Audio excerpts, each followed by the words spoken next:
General Order No. 11 was the title of an order issued by Major General Ulysses S. Grant on December 17, 1862, during the American Civil War. It ordered the expulsion of all Jews in his military district, comprising areas of Tennessee, Mississippi, and Kentucky. The order was issued as part of a Union campaign against a black market in Southern cotton, which Grant thought was being run, mostly by Jews and other unprincipled traders, in the war zone. The United States licensed traders through the United States Army, which created a market for unlicensed ones. Union military commanders in the South were responsible for administering the trade licenses and trying to control the black market in Southern cotton, as well as for conducting the war. Grant issued the order in an effort to reduce corruption. Following protests from Jewish community leaders and in outcry by members of Congress and the press, at President Abraham Lincoln's insistence, the General Order was revoked weeks later on January 17, 1863. During his campaign for the presidency in 1868, Grant claimed that he had issued the order without prejudice against Jews, but simply as a way to address a problem that certain Jews had caused. Background: during the war, the extensive cotton trade continued between the North and South. Northern textile mills in New York and New England were dependent on Southern cotton, while Southern plantation owners depended on the trade with the North for their economic survival. The U.S. government permitted limited trade, licensed by the Treasury and the U.S. Army. Corruption flourished as unlicensed traders bribed Army officers to allow them to buy Southern cotton without a permit. Jewish traders were among those involved in the cotton trade. Some merchants had been active in the cotton business for generations in the South. Others were more recent immigrants to the North. As part of his command, Major General Ulysses S. Grant was responsible for issuing trade licenses in the Department of Tennessee, an administrative district of the Union Army that comprised the portions of Kentucky and Tennessee west of the Tennessee River, and Union-controlled areas of northern Mississippi. He was deeply engaged in prosecuting the campaign to capture the heavily defended Confederate-held city of Vicksburg, Mississippi, and was committed to succeed. During this period, he tried several approaches to Vicksburg. Grant resented having to deal with the distraction of the cotton trade. He perceived it as having endemic corruption, as the lucrative trade resulted in a system where every colonel, captain or quartermaster was in a secret partnership with some operator in cotton. He issued a number of directives aimed at black marketeers. On November 9, 1862, Grant sent an order to Major General Stephen A. Hurlbut: refuse all permits to come south of Jackson for the present. The Israelites especially should be kept out. The following day he instructed General Joseph Dana Webster: give orders to all the conductors on the railroad that no Jews are to be permitted to travel on the railroad southward from any point. They may go north and be encouraged in it, but they are such an intolerable nuisance that the department must be purged of them. In a letter to General William Tecumseh Sherman, Grant wrote that his policy was occasioned, in consequence of the total disregard and evasion of orders by Jews. Grant heightened restrictions to try to reduce the illegal trade.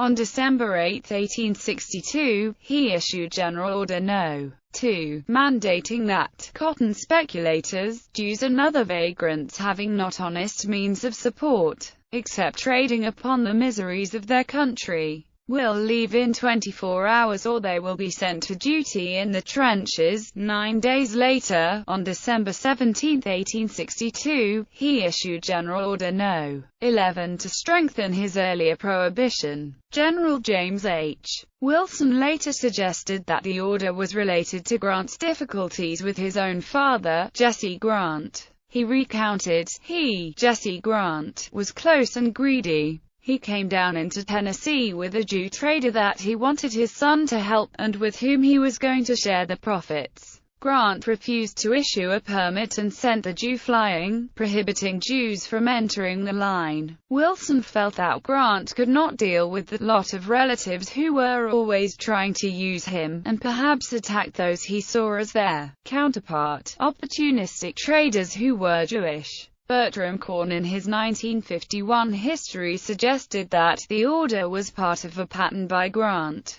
This was not the first discriminatory order Grant had signed. He was firmly convinced of the Jews' guilt and was eager to use any means of ridding himself of them. Text of Grant's order. General Order No. 11 decreed as follows. The Jews, as a class violating every regulation of trade established by the Treasury Department and also department orders, are hereby expelled from the Department of the Tennessee within 24 hours from the receipt of this order. Post commanders will see to it that all of this class of people be furnished passes and required to leave, and anyone returning after such notification will be arrested and held in confinement until an opportunity occurs of sending them out as prisoners, unless furnished with permit from headquarters. No passes will be given these people to visit headquarters for the purpose of making personal application of trade permits. In a letter of the same date sent to Christopher Walcott, the Assistant United States Secretary of War, Grant explained his reasoning. Sir, I have long since believed that in spite of all the vigilance that can be infused into post commanders,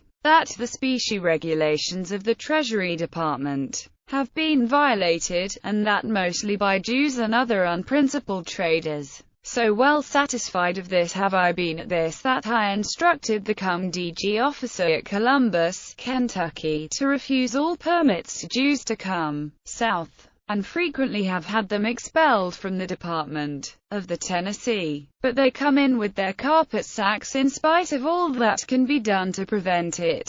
The Jews seem to be a privileged class that can travel anywhere. They will land at any wood yard or landing on the river and make their way through the country. If not permitted to buy cotton themselves, they will act as agents for someone else who will be at a military post with a treasury permit to receive cotton and pay for it in treasury notes, which the Jew will buy up at an agreed rate, paying gold. There is but one way that I know of to reach this case. That is for government to buy all the cotton at a fixed rate and send it to Cairo, St. Louis, or some other point to be sold. Then all traders, they are a curse to the army, might be expelled. Reaction. The order went into immediate effect. Army officers ordered Jewish traders and their families in Holly Springs, Oxford, Mississippi, and Paducah, Kentucky to leave the territory. Grant may not have intended such results. His headquarters expressed no objection to the continued presence of Jewish sutlers, as opposed to cotton traders.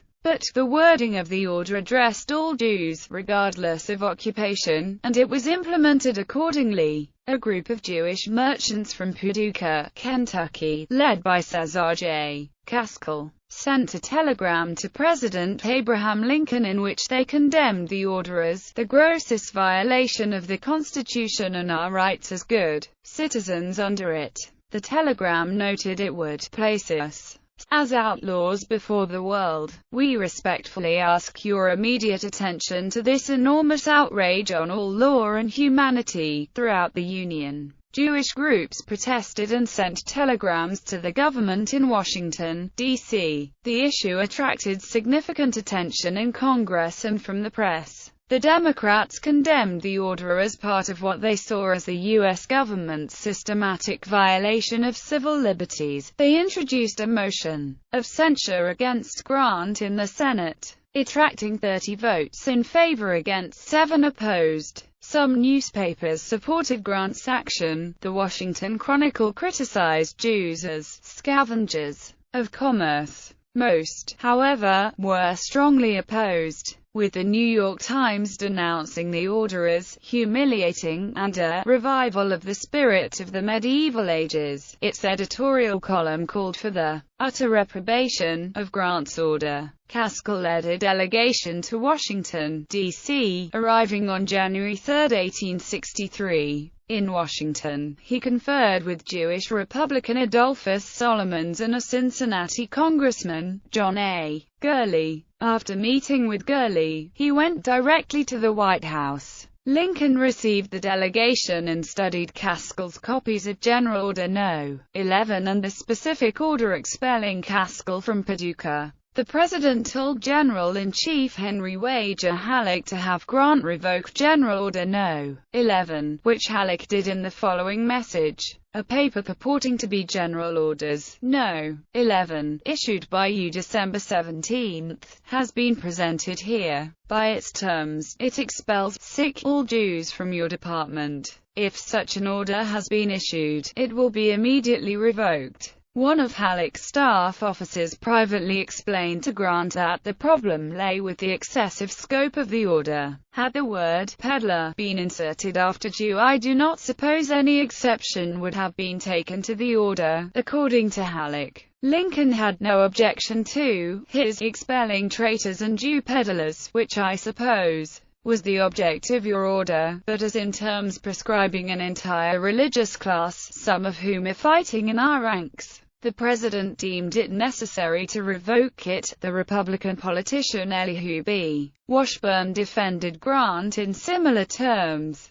Grant's subordinates expressed concern about the order. One Jewish officer, Captain Philip Traunstein, of the Ohio Cavalry, stationed in Moscow, Tennessee, resigned in protest, and Captain John C. Kelton, the Assistant Adjutant General of the Department of Missouri, wrote to Grant to note his order included all Jews, rather than focusing on certain obnoxious individuals, and noted that many Jews served in the Union Army. Grant formally revoked it on January 17, 1863. On January 6, Rabbi Isaac Mayer Wise of Cincinnati, leader of the Reform movement, led a delegation that met with Lincoln to express gratitude for his support. Lincoln said he was surprised that Grant had issued such a command and said, "To condemn a class is, to say the least, to wrong the good with the bad." Lincoln said he drew no distinction between Jew and Gentile and would allow no American to be wronged because of his religious affiliation. Post-war repercussions. After the Civil War, General Order No. 11 became an issue in the presidential election of 1868, in which Grant stood as the Republican candidate. The Democrats raised the order as an issue, with the prominent Democrat and Rabbi Isaac Mayer Wise urging fellow Jews to vote against Grant because of his alleged anti-Semitism. Grant sought to distance himself from the order, saying, "I have no prejudice against sect or race, but want each individual to be judged by his own merit." He repudiated the controversial order, asserting it had been drafted by a subordinate and that he had signed it without reading in the press of warfare. In September 1868, Grant wrote in reply to Isaac N. Morris, a correspondent, "I do not pretend to sustain the order. At the time of its publication, I was incensed by a reprimand received from Washington for permitting acts which Jews within my lines were engaged in. The order was issued and sent without any reflection and without thinking of the Jews as a sect or race to themselves, but simply as persons who had successfully violated an order. I have no prejudice against sect or race, but want each individual to be judged by his own merit." The episode did not cause much long-term damage to Grant's relationship with the American Jewish community. He won the presidential election, taking the majority of the Jewish vote. Grant attends synagogue dedication. In his book on When General Grant Expelled the Jews, historian Jonathan Sarna argues that as President, Grant became one of the greatest friends of Jews in American history. When he was president, he appointed more Jews to office than any previous president. He condemned atrocities against Jews in Europe, putting human rights on the American diplomatic agenda. In 1874, President Grant attended a dedication of the Adas Israel congregation in Washington with all the members of his cabinet. This was the first time an American president attended a synagogue service. Many historians have taken his action as part of his continuing effort to reconcile with the Jewish community.